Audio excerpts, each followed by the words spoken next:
Today's episode of Connecting Kansas City featuring some breaking news. Hi there. Welcome to the Connecting KC podcast.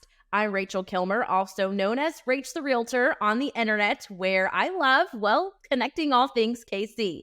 I'm a metro area real estate agent, retired sports reporter, and mom, and probably too old to call myself a TikToker, but honestly, that's how we got here. You can learn more at www.rachtherealtorkc.com. But this show is all about introducing you to all of the movers and shakers, interesting people, heartfelt stories, and funny quirks that make this vibrant community home. So let's get right to it with today's episode of Connecting KC.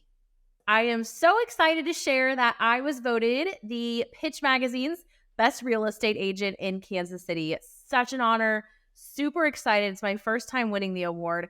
So I had to have someone on the pod that has a little experience in how to handle this. I need help writing my speech or whatever. And today's podcast guest is now a 3-time winner of her category in the Pitch's Best of KC. I would like to introduce to you Miss Lena Jones. She is the owner and creator of Graze Gather KC. Lena was born and raised in Kansas City, and her business was a pandemic dream, opening in October of 2020. Coincidentally, the same month I got my real estate license. We're twin flames, I think. It has taken off quickly over the past 3 years and continues to grab the attention of foodies in the Kansas City area. Lena, thank you for being here today. Thank you for having me. And congratulations. 3 years in business, 3 times winning. You're crushing it. Thank you, and congratulations to you as well. First time winner. Exciting. Yeah. Thank you. Thank you. So I actually attended one of your classes a while back, not connecting the dots of who you were, because I'm pretty sure I already had followed you on Instagram, or I had at least seen your work, but I just never put it together. So how do people come to find you usually? Is it classes? Is it social media? How does your business grow? Yeah, my business is unique in the fact that our product is naturally photo worthy.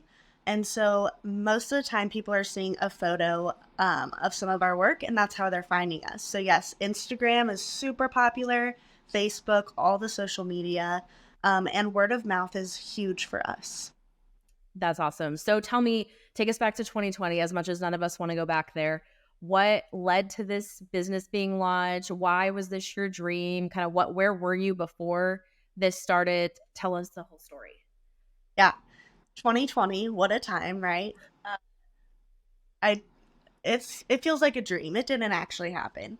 I was a nanny before I started Graze Gather, and I had always been that kind of person that I wanted to own my own business and I wanted to work for myself, but I never found my thing, So, I wanted to own a bakery, but I cannot bake to save my life. And I wanted to own a boutique, but just never found my right place. So I've wanted to own a business since I was 5 years old, and you can ask my parents. I would make my mom pay me for spa treatments that I'm sure were awful, and I would make a restaurant and make them pay for the food that they already paid for. And so I was always trying to make a buck and always trying to start a business. So I lost my nanny job in 2020 because of the pandemic. Totally understandable why someone wouldn't want someone else coming in their house every day. And I was just kind of felt lost. I didn't know what was next for me. I had gone to college, but got a super generic arts degree. So I actually ate a charcuterie board on vacation with my dad, and we both fell in love with them. So it was kind of me and my dad's thing to start. And so when the pandemic started, we always go out to eat, for family birthdays and all that, and we couldn't do that anymore. So it was my brother-in-law's birthday, and I was like, just let me try. I just want to try to make a charcuterie board. I think it would be delicious. Let's just see what happens. So I did. I made 2 charcuterie boards. I still have pictures of them. They were atrocious. I cannot believe that I made those. But my whole family was like, this is amazing. We had no idea you could do this. And it was my sister who really gave me the push to start and actually look into what starting a business would look like. And what has been harder for you, the charcuterie side, learning and becoming an expert in that, or the business side of learning and becoming a businesswoman? Definitely the business side. Charcuterie is nice because you can do it so many different ways. There's kind of not a wrong way to do it, which has been great for me because I can mess up and a lot of people don't even realize that I messed up. But the business side is not so forgiving and there's a lot to learn. So definitely the business side of things has been harder. Yeah, yeah, I relate to that as well. Like selling a house all day long, but like taxes and insurance, like, oh my lord, it's a lot. So what is your like what is it about charcuterie that like you love? Is it the way that I don't know, like I feel like it's so unique because it's like almost a social food. Like you don't just eat charcuterie by yourself, you know? Like is that what draws you to it? Absolutely. Our name is Graze Gather for a reason. Charcuterie is something that you can gather around, and I like to think that charcuterie is an event in and of itself. So you can have charcuterie at your event and it's like its own little mini event because there's so many different items on a charcuterie board and you get to pair them with different things. Every experience is going to be different. You're never going to have the same exact charcuterie board two places. And so that's what I love about it. That's my favorite thing. It's ever changing. It's always different. It keeps me happy in my job because I'm also never making the same charcuterie board twice. Every one of our boards is different. So it keeps variety and helps with not feeling like I'm stuck in a rut. Totally. Have you had any like crazy requests from people? Has anyone been like, I want a charcuterie like shaped like an elephant or anything crazy like that? The only things that I are crazy is I get asked to do adult themed charcuterie boards. Uh, it's not my vibes. It's not who I am, but great for you, and I understand there's a market for that. But it's just something we personally don't do. But that's my craziest request. I don't know why it always like takes me. It just takes me by surprise every time. So you're telling me that there's a business opportunity out there for anyone that wants to do adult themed charcuterie. You'll refer people right their way. Start a business, adult charcuterie, go for it.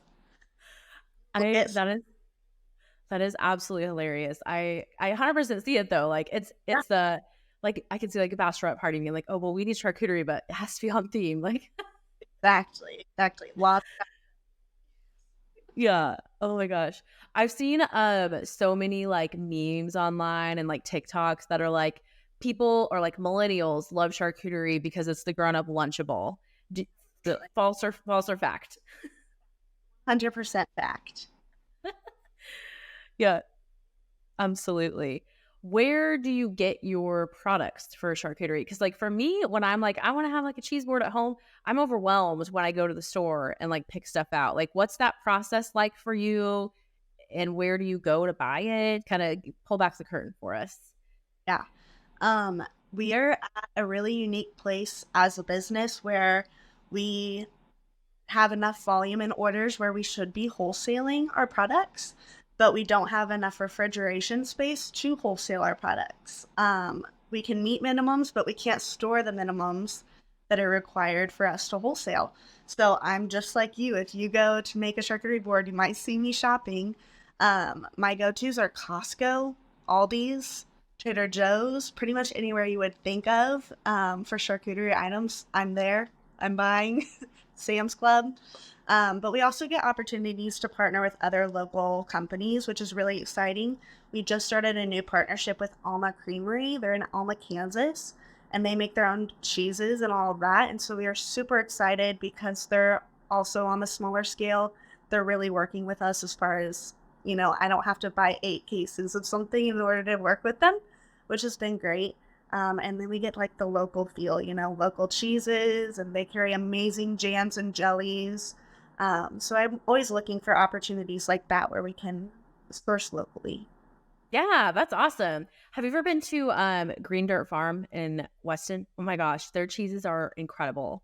Yeah, fun story. I was like considering starting the business before I was like so gun ho about it. My sister, the one who pushed me to start the business, was like, hey, let's just go check out this place. They do charcuterie. Let's just kind of see what it's like. So we did a little sibling trip, my brother, my sister, and I. And we went to Green Dirt Farm and tried some of their amazing cheeses and got one of their charcuterie boards. And it kind of gave me like the kick that I needed to start. That's so cool. Have you ever reached out to them to tell them that? They would probably Okay. love hearing that. You should. Like, I'm a 3-time Best in Kansas City pitch winner, and you guys started that. So congratulations to you. Like, I should. You're right. so you said finally breaking into the wedding biz. Is there any other like goal? Like, I want to break into this area and do more of this kind of charcuterie. Like, what do you see kind of building towards throughout in the future? Yeah, good question. Weddings have been like the big goal for a long time. I would say continuing in that is definitely a big priority for me. It can be kind of hard because most people don't view charcuterie as a main meal for their wedding. And so most of the time we're getting hired to do cocktail hours before the main meal is served. And a lot of caterers don't actually allow you to hire out a second caterer to do just the cocktail hour. So my big goal is to continue making friendships and relationships with a lot of the other local caterers, hoping that they might start making exceptions for charcuterie because a lot of them don't offer it. So it's not even like we're competitors, it's a completely different service that we offer. And we would really love to be able to partner and work with them instead of butting heads against them, to where we can do part of it and they can do their part of it. So weddings are still, we're getting there slowly, but there's still a lot of growth to be done there. With all the Taylor Swift hubbub in Kansas City, is that on your goal list? Like, I must do a Taylor and Travis charcuterie party at some point in time. Absolutely. I'm a huge Taylor fan and a huge Travis fan. How can you not be? But one of my employees is the biggest Taylor fan I've ever met, and so she's a regular topic of conversation in our shop. We did Eras Tour boards when she came into town for her Eras Tour, and we absolutely love that. And then I just posted yesterday our Chiefs board, which is red and yellow, and then we added some little Taylors peeking out around like the salami rows. So we here for the Travis and Taylor charcuterie biz. Of course, our biggest dream is, when they get married, obviously, to do charcuterie at their wedding. That's the biggest goal just in life. Um, we love Taylor and Travis, and as many Taylor and Travis boards as we can do, we are so excited to do this. Could be like a whole wing of your business now. Like, oh, now we have our Tavis arm of our business. So a moment for the manifestation for you guys doing the wedding reception someday, though. Like, let it be, let it Yeah. happen. Like, do you have any other like Kansas City celebs that you have worked with before that you want to do again, or that is like on your goal list of like, I want to work with them at some point? Yeah, so we got to do Mayor Lucas's reelection, one of his reelection campaign fundraisers, and that was super fun. We always love working with Mayor Lucas. We've worked with a lot of other local politicians as well. My biggest goal, and I know he doesn't live here anymore, but I'm still dreaming. I need to make charcuterie for Gary Lezak. He's like my favorite. That sounds so silly.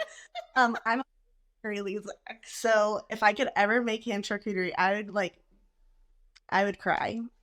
He up there for me. I don't know why. I feel like that's really attainable. Like, I think we can make this I hope, happen. I hope so. Yeah, if anybody comes, just let me know.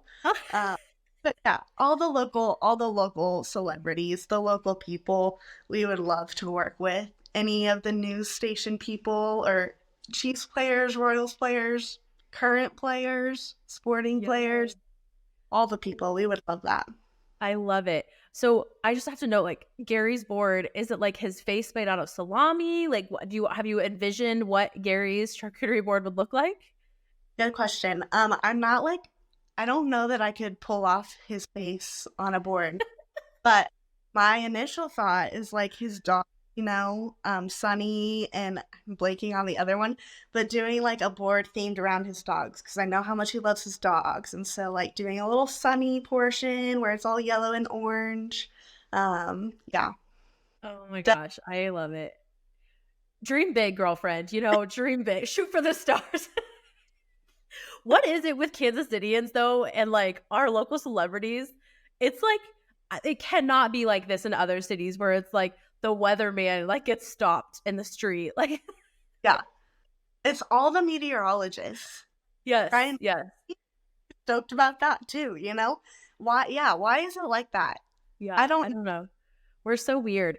And like, I don't know, just Kansas City culture is like endlessly fascinating to me. Like, I'm like, someone needs to teach a psychology class on it. Like, Yes. why we love our city. I mean, it is a great city, but like, it is so extreme. Like, what other city would you be doing? Like, Kansas City. I'm sure you've done like the Heart KC boards and like, like what other city are they doing? Like, themed, their city themed everything. It can't Right. be other.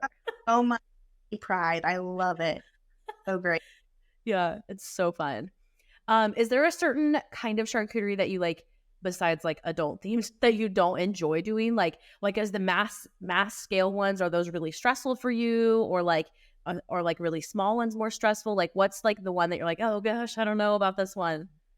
Yeah, it changes as we go. When we first started doing the individual cups, those were really stressful. They take a lot of prep time on the front end and a lot of assembly time. So I would used to say those, but my team and I have just kind of gotten it down to where I wouldn't say that anymore. We don't dread those as much as we used to. My personal one right now is those number and letter boxes. Have you seen those? They're Mhm. like the number, and they're really not bad. The hardest part is that it's cardboard, right? So it's not food safe. So we have to line it with wax paper, basically, butcher paper. And so we're having to cut out the shape of the letter or the number with the paper, and it takes way longer than it should. And we haven't mastered it yet. So that every time someone orders them, I'm like, okay, we can do that for you. It just takes way too long for what it is. Yeah. But like the big grazing tables, the tables filled with charcuterie, it depends on the event on if those are super stressful or not. And it just depends on, if I'm by myself, they're definitely way more stressful than if I get to bring my team with me. For sure. Well, man, someone's got to figure out a way to solve that problem. Like Oh, create the template for the lining and then sell it to all the other charcuterie people in the country. Boom. I, There you I, go. I would buy it. That's awesome. Well, I'm so excited because you guys are going to do a couple of parties for my team this weekend. We have our client appreciation trivia night and we have a client housewarming party. And I'm so pumped. So when like we reached out and we were like, hey, we have this many people coming, and then we kind of were just like, what do you think? And like for one of them, you suggested cups because it's more of a mix and mingle thing. And the other one, we were like, we have this great like surface. It's gonna be really pretty. How much do you enjoy like the creative process of like helping someone that calls in figure out what they actually need for their party? Yeah, I love it. A lot of people, when they come to us, they have no experience with charcuterie before. So they're walking into it blind and they really don't know, how it works or what does even grazing table mean. So getting to walk through that is super fun. And we're like completely customizable with our charcuterie. So it's also fun hearing your ideas and your dream and your vision and trying to make that come to life. Yeah, It's one of my absolutely. Are you, if you like are going to a house party, like it's a friend's birthday party and there's gonna be like 20 people there or whatever, I assume you're usually bringing a board. What are your personal favorites? Like if you're making your board for your people, what's on it? What's your favorite thing, your favorite combo on it, all that good stuff. Good question. I've slowed down taking charcuterie to friends' houses because I don't want to be that person. But I definitely do, and they do request it pretty often. I like everything, and that sounds dumb. Actually, I take that back. The one thing I don't like, goat cheese. And so many people are obsessed with goat cheese, and I just don't get the hype. Don't get me wrong, we put it on our boards because it's one of our most requested cheeses, but it's just not my thing. I Wow. love Manchego, which that's a sheep's milk cheese, and it's pretty mild in flavor, and so that's why I like that one. Is you can stack a lot of other big flavors on top of it. So my perfect bite right now, it changes, would be a cracker with Manchego with some prosciutto or capicola on it. And we have right now a berry bacon jam that's from Alma Creamery that I mentioned earlier. And it is to die for. It's got the sweet and it's got like a smoky from the bacon flavor. And it's also got a little bit of kick because they do put jalapenos in it as well. So that on top of the manchego with prosciutto or capicola, so good. That sounds incredible. Like, I feel like you could just sell that, like little skewers, like just that. Love it. Love it so much. Okay, last two questions are questions we ask everyone that comes on the show. And the first one, I'm really excited to hear your answer as a foodie. What is a great meal that you've had recently in Kansas City? Ooh, I have my answer so fast. My boyfriend's birthday was a couple weeks ago, and we do date gifts for our birthdays. So we plan a whole date for the other person, and it's a complete surprise. I took him to Lula Southern Cookhouse or Lulu Southern Cookhouse. I don't want to say it wrong. It was the best experience that we've had. He likes like Cajun style food, and so we have kind of our regular places for that, but I wanted something different with a twist, and they do it so well. So I got this. I wish I could remember exactly what it was. It was basically pot roast, but it was served on mashed potatoes, and it came with this onion roll that melts in your mouth, and it's chewy and it's sweet, but it has that onion topping. So good, so good. And they let us sit at the chef's table, which was, it just elevated the experience completely. Because we got to sit there with a sous chef, and he was making appetizers and making desserts, and we got to ask questions, and he let us try their apple fritters because he was frying some up, and it was so good. We had an appetizer, and it was a cheese fritter topped with crab salad, and it's one of the best things I've eaten in Kansas City. Oh, wow. I'm sold. That sounds amazing. So That was, good. that was a good one. That was a good one. I knew you'd have a good answer. Sometimes I Oh, ask people that and they like panic and they're like, I don't know, like Chili's. And I'm like, no, no, no, no. Oh, man, that was good. Okay, last question. And this is very important. Where can people find you? Your business, social media, website, all that good stuff. And what's the best way for them to get a hold of you if they want to talk about hiring you to do charcuterie for their event? yeah. So we do have a physical storefront location. We are in Gladstone, Missouri. We're on North Oak Traffic Way. It's 7650 North Oak Traffic Way. If you're familiar with North Oak, we're right next to Aldi's, which is really convenient for us. So we do have a storefront, so you can always come in and order. We also offer lunch boxes that people can just walk in and purchase without having to pre-order, which is a nice little option. We're on Facebook, Instagram, Graze Gather KC. We do have a website, grazeandgatherkc.com. We're pretty standard across everything, Graze Gather KC. So yeah, if you do want to place an order, our website has a order form, and that's going to be the best way to reach us, or you can always give us a call as well. I love the lunchbox idea. I'm always driving all over the city, so I am going to keep that. I log that one away next time I'm in Gladstone. Yeah. I'm getting a charcuterie lunch because it's a Lunchable. It's an adult Lunchable, so it's It, acceptable. it's a nice, like, oh, I don't want fast food. I don't want fried. I want something fresh. It's a great option for that. I love it. Love it so much. Well, thank you so much for being here. I appreciate your time. Congratulations on the 3-time victory. No pressure. You're like the Patrick Mahomes of charcuterie now. You have to keep winning. So I love it. And I'm so excited to see your work at our parties this weekend. I'll be sure to post it all over social media for those of you listening that want to check it out. So, Lena, thank you for being here. Guys, thank you for listening. We'll see you next time. Bye.